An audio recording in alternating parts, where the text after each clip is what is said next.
తాకట్టులో ఉన్న బంగారాన్ని విడిపించి ఆ రోజు ఆన్లైన్ ధరకే కొంటుంది కొమ్మూరి గోల్డ్. శరదిందు సమాకారే పరబ్రహ్మ స్వరూపిణి వాసరాపీఠ నిలయ సరస్వతి నమస్తుతే. సుమన్ టీవీ ప్రేక్షకులకి నమస్కారం. ఈరోజు మనం ద్వాదశ రాశుల్లో నవగ్రహాలు జూలై మాసంలో ఎక్కడ ఉన్నాయో తెలుసుకుందాం. ముందుగా సూర్యుడు వచ్చేసి జూలై 16వ తారీఖు దాకా మిథున రాశిలో ఉంటారు. జూలై 17 నుంచి మనకి కర్కాటక రాశిలో ఉంటారు. అలాగే కుజుడు వచ్చి మనకి వృషభ రాశిలో ఈ మాసం అంతా ఉంటారు. నెక్స్ట్ రాహు వచ్చేసి మనకి కుంభరాశిలో ఉంటారు. అలాగే గురువు వచ్చేసి మనకి ఉచ్చస్థానమైన కర్కాటక రాశిలో ఉంటారు. శని వచ్చి మనకి మీన రాశిలో ఉంటారు. అలాగే బుధుడు వచ్చి మనకి మిథున రాశిలో స్వస్థానంలో ఉంటారు. అలాగే శుక్రుడు వచ్చేసి మనకి సింహరాశిలో ఉంటారు.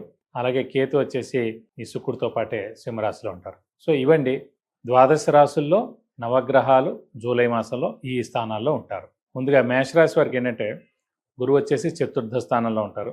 శని మటుకు మనకి వ్యయస్థానమైన మీన రాశిలో ఉంటారు. అలాగే రాహుకేతువులు వచ్చేసి మనకి పంచమం లాభంలో ఉంటారు. కాబట్టి రాహుకేతువులు మటుకు చాలా బాగున్నారు.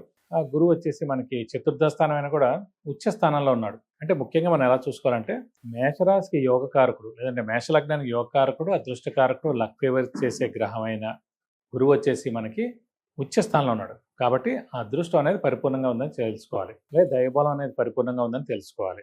ఎక్కడికి వెళ్ళినా కూడా తప్పకుండా మన పనులన్నీ జరుగుతాయి. ఇంకోటి మెయిన్గా ఈ శని మటుకు వ్యయ స్థానంలో ఉండడం వల్ల ఎప్పుడైతే ఖర్చులు అనవసరమైన ఖర్చులు ఉంటాయి. ఎప్పుడైతే పాపగ్రహం వ్యయ స్థానంలో ఉంటుందో మన జాతకరీత్యా చూసినప్పుడు లగ్నం నుంచి వ్యయ స్థానం అనేది ఖర్చు స్థానం అనమాట. సో పాపగ్రహాలు ఉంటే అనవసరమైన ఖర్చులు ఉంటాయి. శుభగ్రహాలు ఉంటే మంచి ఖర్చులు శుభమైన ఖర్చులు ఉంటాయి. అంటే చంద్రుడు కానీ బుధుడు కానీ గురువు కానీ శుక్రుడు కానీ మనకి రాశి నుంచి వ్యయ స్థానంలో ఉన్నప్పుడు మంచి ఖర్చులు ఉంటాయి. అదే కాకుండా రాహు కానీ శని కానీ కేతువు కానీ కుజుడు కానీ ఉంటే కనుక అనవసరమైన ఖర్చులు వేస్ట్ ఖర్చులు ఉంటాయి అన్నమాట. సో ఈ గురువు చతుర్థ స్థానంలో మనకి ఉండడం వలన ఏంటంటే మెయిన్గా చాలా మంచి యోగాలు ఉంటాయి. ఎందుకంటే మెయిన్గా సౌఖ్యస్థానం సుఖస్థానం అలాగే మనకి మెంటల్ పీస్ జాబ్ సాటిస్ఫాక్షన్ ఇవన్నీ ఉండాలంటే కూడా చతుర్థ స్థానం చాలా బాగుంటుంది. ఇంటికి రాగానే ప్రశాంతంగా మనం ఉండగలగాలి, నిద్ర పట్టాలి. సో ఎంత కష్టపడినా సరే మీరు ఫైనల్గా మీరు పడుకునేప్పుడు నిద్ర బాగా పట్టింది అనుకోండి, అదే నిజమైన జాతకం అనమాట. అలాగే మెయిన్ మనకి సుఖస్థానం కూడా అదైంది. సో సౌఖ్యస్థానం కూడా అదైంది కాబట్టి చతుర్థ స్థానం అక్కడ గురువు ఉండడం వల్ల మనకి తప్పకుండా చాలా మంచి జరుగుతుందని చెప్పుకోవాలి. మెయిన్గా అదృష్టకారకుడు యోగకారకుడు లక్ ఫేవర్ చేసే గ్రహమైన గురువే ఉచ్చలో ఉండి చతుర్థంలో ఉన్నాడు కాబట్టి విపరీతమైన అదృష్టం ఉంటుంది అన్నమాట. ఇది కాకుండా మెయిన్గా మేషరాశి అధిపతే మనకి కుజుడయ్యాడండి. సో ఎప్పుడైతే రాశి అధిపతే కుజుడయ్యి మనకి స్వస్థానంలో ఉన్నాడో అనుకున్న పనులన్నీ జరుగుతాయి. హార్డ్ వర్క్ చేసిన దానికి తప్పకుండా ఫలితం దక్కుతుంది. కాబట్టి ఇది కాకుండా మెయిన్గా ఈ పంచమ స్థానంలో రాహు అలాగే లాభస్థానంలో కేతు. రాహుకేతులు ఎవరైనా సరే ఆపోజిట్లోనే ఉంటారండి ఖచ్చితంగా. కాబట్టి ఎవరో ఒకరు 3 కానీ 6 కానీ 11 స్థానాల్లో కనుక ఉంటే కనుక మంచి రిజల్ట్స్ ఇస్తారు. సో మనకి అక్కడ లాభస్థానంలో మనకి మెయిన్గా కేతు ఉండడం చేత మనకి మంచి ఫలితాలు ఇస్తాడు. గృహయోగం ఉందా లేదా అని అడిగారు మీరు.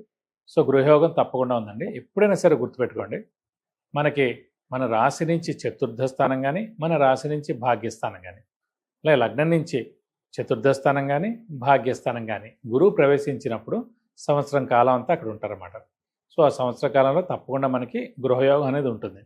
ఇప్పుడు చతుర్థ స్థానం అంటేనే మెయిన్గా గృహస్థానం, మాతృస్థానం, విద్యాస్థానం, సౌఖ్యస్థానం. కాబట్టి ఖచ్చితంగా వెహికల్స్ లేని వాళ్ళు బండి కొంటారు. అలాగే స్థలం కానీ ఇల్లు కానీ కొనేందుకు అవకాశాలు 100% ఉన్నాయండి. కొంచెం మీరు గట్టి ప్రయత్నం చేయండి, మానవ ప్రయత్నం చేయండి. లాస్ట్ ఇయర్ దాకా 2 ఏళ్ల నుంచి ఎంత ప్రయత్నించినా కూడా అవ్వలేదు. ఎందుకంటే గురుబలం సరిగ్గా లేకపోవడం వల్ల.